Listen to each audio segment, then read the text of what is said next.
This is Harry. Rtn Harry. He comes from Whitford Club, and for his sins is our district trainer. We're going to talk on people trafficking and slavery. A couple over there, but I wouldn't mind something. I'll tell you that. Yeah. Won't get much for them. So I'll put you over now to Harry.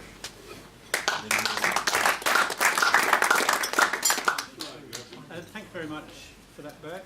And I'd like to say thank you very much also for your fellowship and the milk. Very nice. Especially pudding, and and I've got another Rotary meal today as well because our club meets tonight, so I shall be trying very hard by the end of the day. I want to talk about people trafficking and slavery, child slavery, if I can get it right, there's two short presentations and a third quite, I find it quite high impact short video. If I get time, I'll show you that one as well. But it's quite surprising. You could say, what does the average person know about slavery? And probably they would say, well, not a lot more than it used to go on.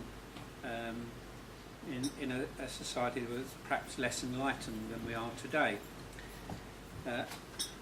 And it was sort of acceptable, even fashionable, and it was legal. And if you look at a very condensed timeline on slavery, you'll see that in 15... Is it all? Yes, it is. Yeah, if you look at a very condensed...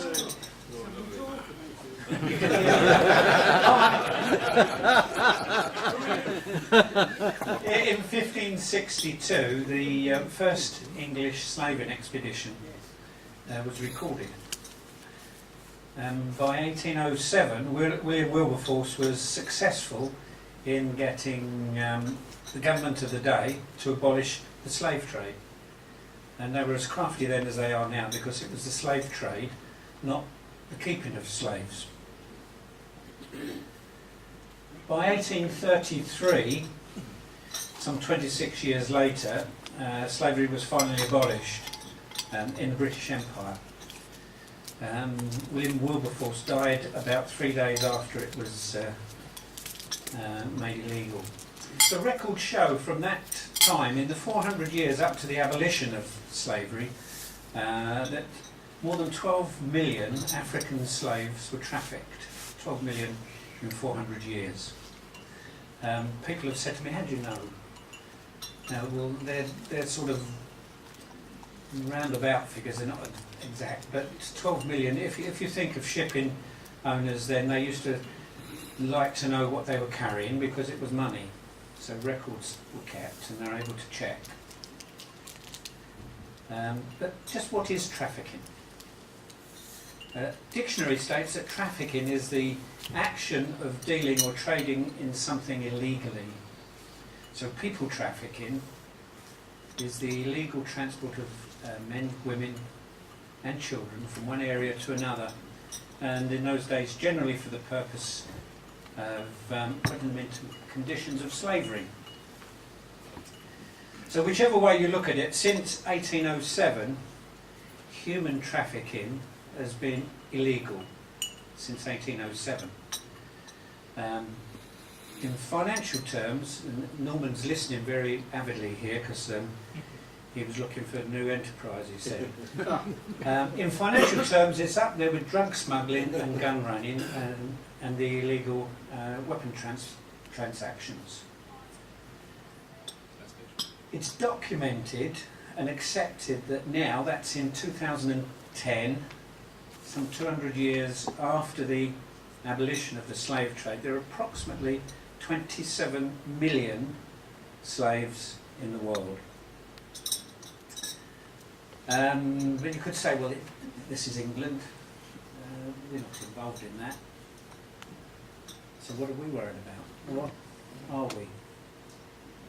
If we buy chocolate, rice, foodstuffs, clothing, sports clothes, Christmas decorations, car tyres, paper clips, etc., etc., there's a very good chance that some of the products, and many more besides, are produced using raw materials obtained from sources that use slave or bonded labour. Today, my first presentation will be mainly looking at chocolate, because this is the bit that interested me in it initially. And the cocoa is the essential ingredient for making chocolate, and a significant proportion of this is produced in West Africa, in the Ivory Coast. There's some reports that there's something like 600,000 small farms involved in the cocoa production in the Ivory Coast, and trafficked African slaves work on some of these farms. Most of the farms are unregulated and set in rural areas, and the hours that the people work are long and strenuous. Locked up in slave barracks at night and fed only minimal rations, beaten if they try to escape, very often killed. So to all intents and purposes they're a disposable or expendable commodity. Now, some of the chocolate that we buy, and that includes products from Cadbury's, Mars and Nestle, are made using slave cocoa. You'll see in the video what I mean about that. Problem for us as a consumer, of course, is we don't know the difference between chocolate using slave cocoa or free. No manufacturer is going to label or advertise its products as this chocolate uses slave cocoa. So, as I say, I've got a short presentation that will explain this, and we'll see how we get on.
Something inside so strong.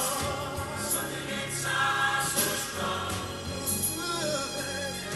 I know that I can make it. But you can leave on wrong. For that my pride was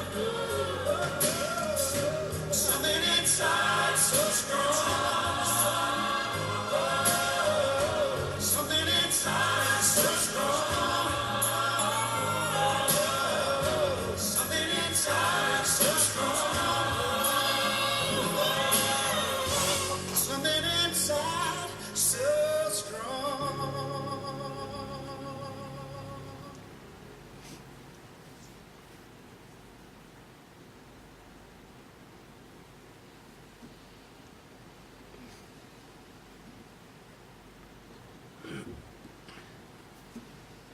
So over recent years there's been the re-emergence of the slave traders across West Africa. The new slavers have been following the old slave routes, except that they use trucks, four-wheel drives, and on occasions even aircraft, and they've replaced the camel. They're carrying mobile telephones now, used to alert them if the authorities are approaching. Some things have not changed. Their cunning, their deceit, the use of drugs to subdue the children, and of course the whip still remains an essential tool in the hands of the modern slaver.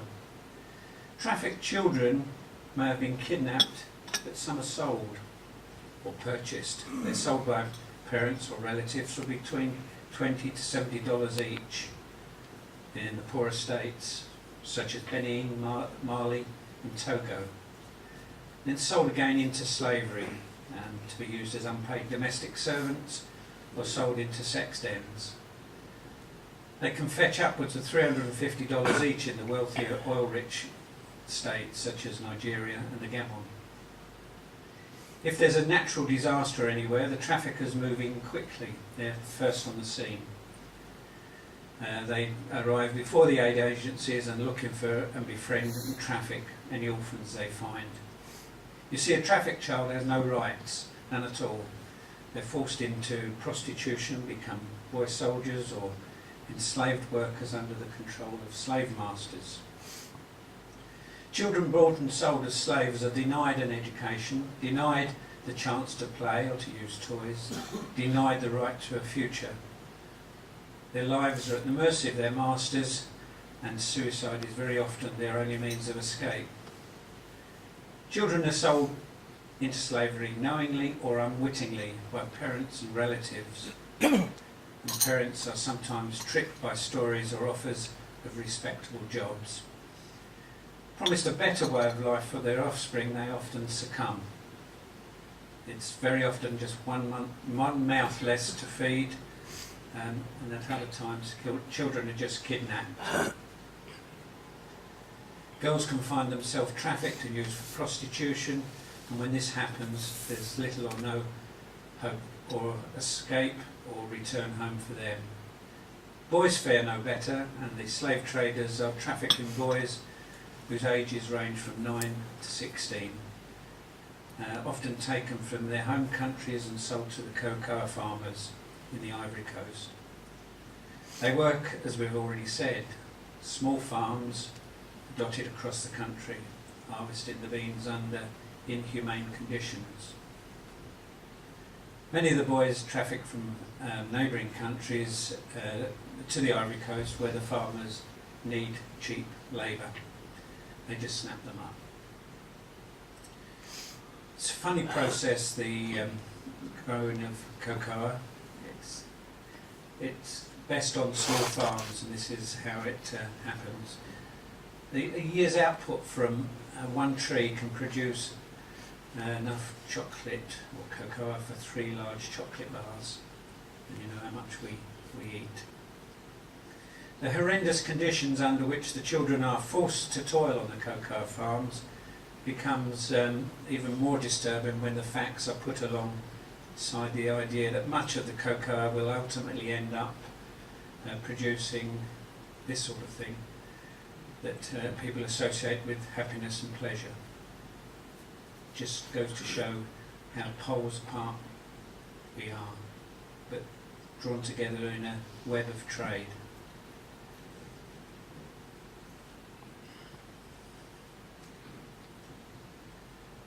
There's a danger in thinking that people trafficking is just an African thing. It's not. It's a global problem.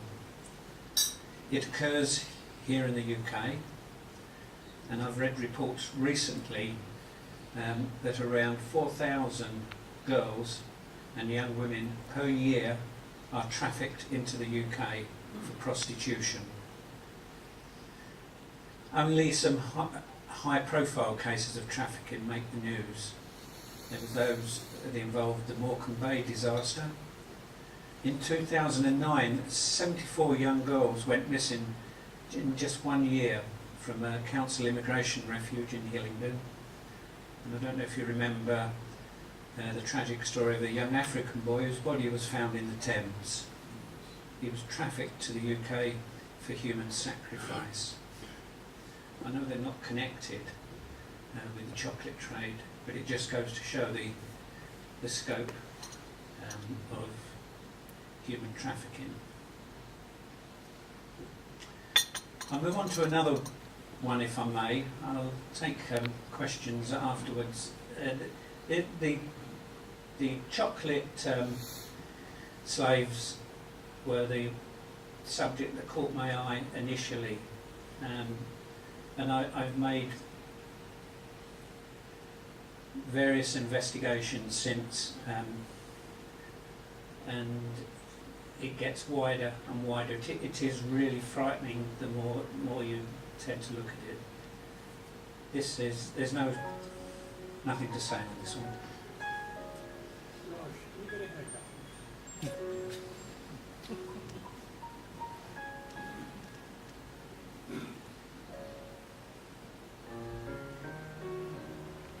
Gotta take a little time to think things over. I better read between the lines in case I need it when I'm colder. In my life, there's been a heartache and pain. I don't know if I can face it again. Can't stop now after I've gone so far to change this lonely life. I wanna know what love is. I want you to show me. I wanna feel what love is. I know you can show me.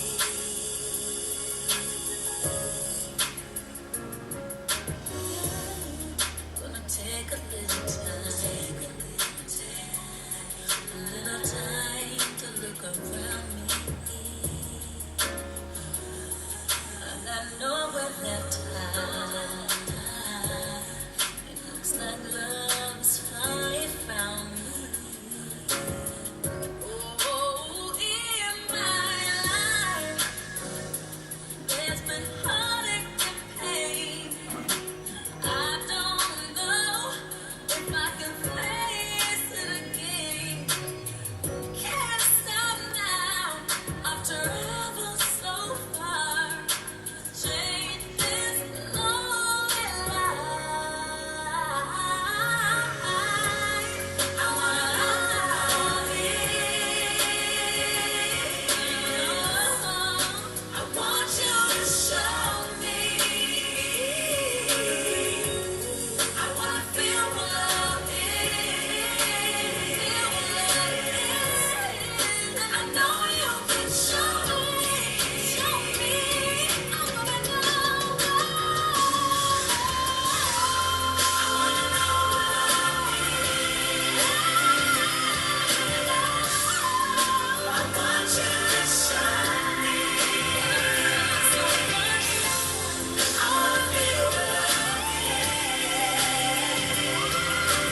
I put that one together after the Haiti earthquake.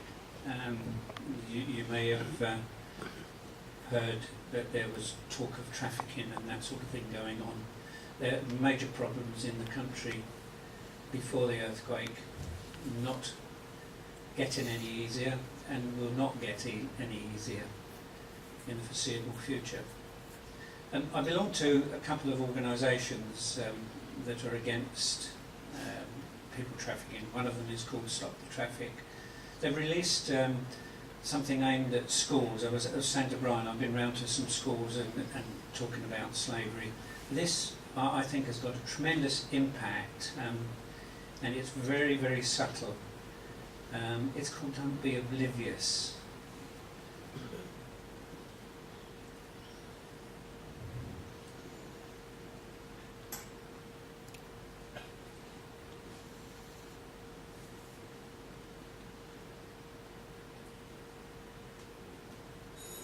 Okay, girls, quiet please. Come on, you two. I can see you hate this lady. Okay, right, let's see what we've got. Joanne. Morning, Joanne. Emily O'Connell. Jordan. Anybody Jordan? Good.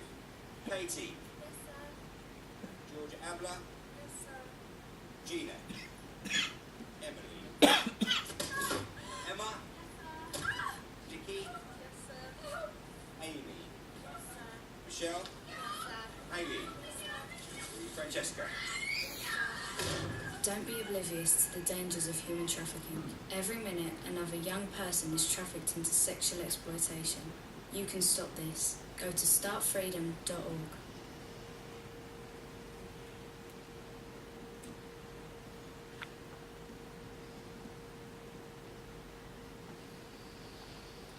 So there you go. That's trafficking. People trafficking in this country, people trafficking in other countries. It's a major problem. And I'll take questions if you have any. Yeah. That presentation makes us very aware of a terrible problem. It doesn't make us aware of anything that is being done to counter it. There are three major organisations. Stop the Traffic, which was one of the organisations that I belong to, which is a UK based Christian organisation, and I was a member of that, and couldn't bring it into Rotary because of the religious element until about 12 months ago. Rotary did mention it at the last year's assembly, and I've since introduced it into our district and working with the guy in District 1080 on the thing globally. And the other two are, one's called Free the Slaves, which is an American organisation which is working in Haiti, and the other one is Anti-Slavery, which is a UK one, and has been in operation fighting slavery for over 100 years. But because slavery was abolished 200 years ago, it doesn't go on, so people don't know about it. Yes. Church organisation that came to prominence in Haiti, the American ones, what happened about it? It dropped out of the news.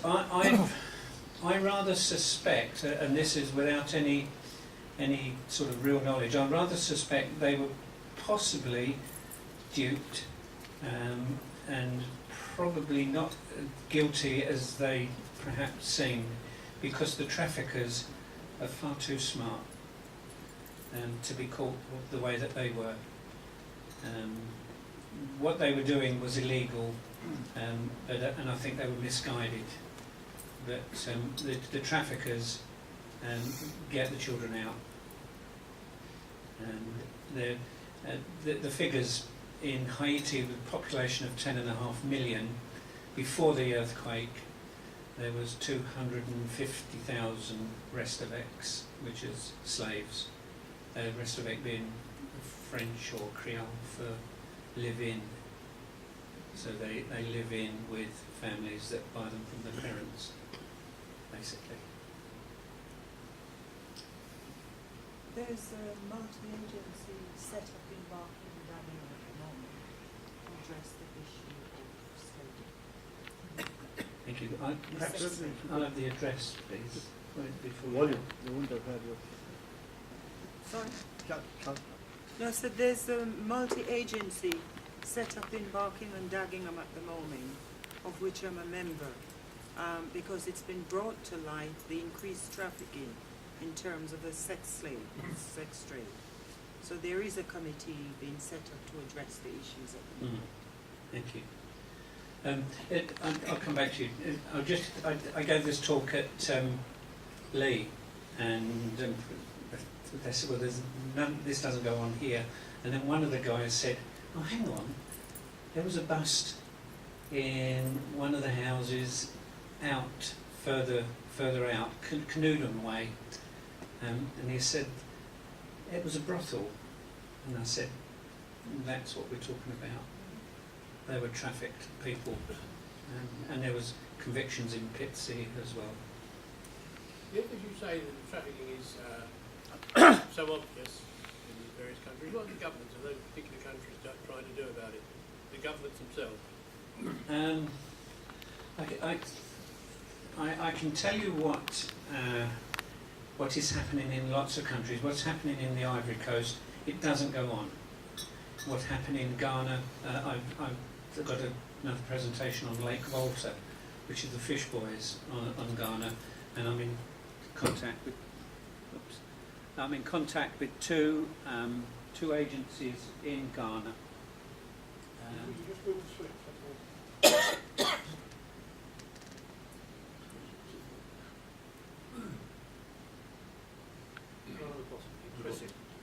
No, I think maybe the battery's gone. Yeah.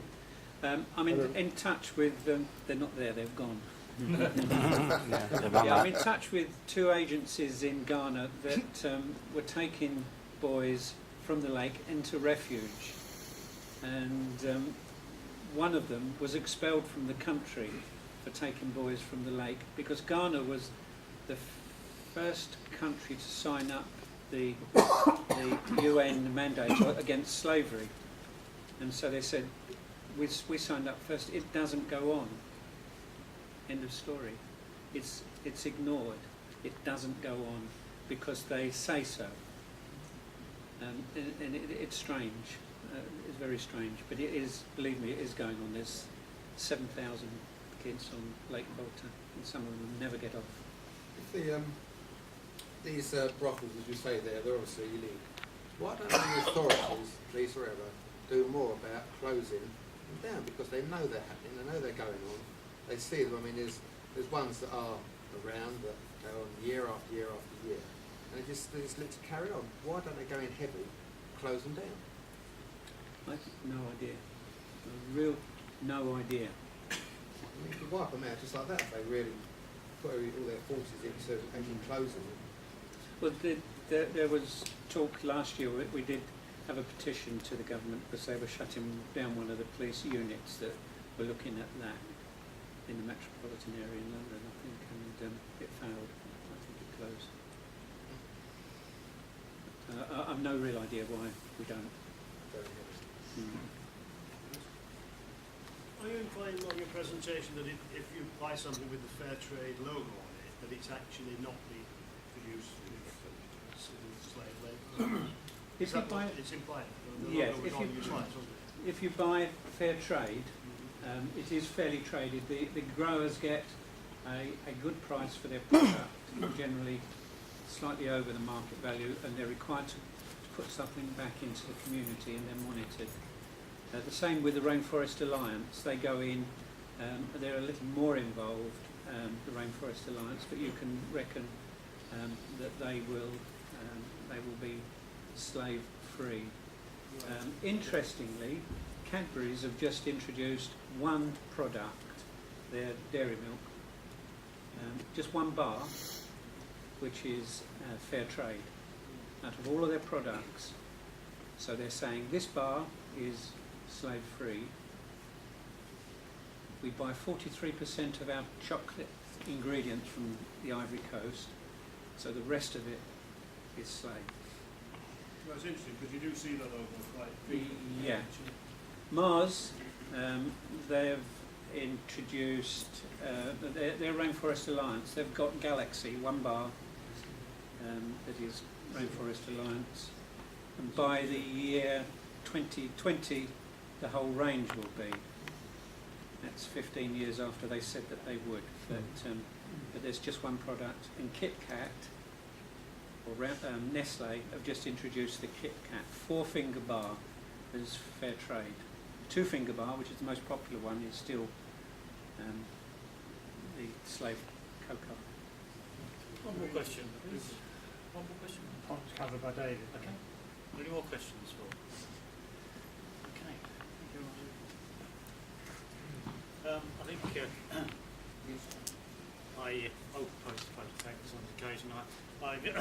Obviously I've listened very carefully to what you've been saying. Clearly, from the individual's point of view, one feels pretty powerless in this situation. The fair trade emblem, which is linked to many churches and organisations, and we hope gives some guarantee that the products which we buy in the shops are in fact not in any way influenced from this sort of behaviour. But clearly, we can only hope. But I'm with Jim over here. If the governments of the countries in which it goes on don't actually take action, it makes it very, very difficult for us, the armed links, to actually prevent these poor souls being trafficked. As far as brothels and things are concerned, I've no knowledge how these things work, but I'm sure they're probably more European abroad. So clearly, we can play our part in that, can't we, gentlemen? Mr. President, the sweatshops are the same thing all the world over.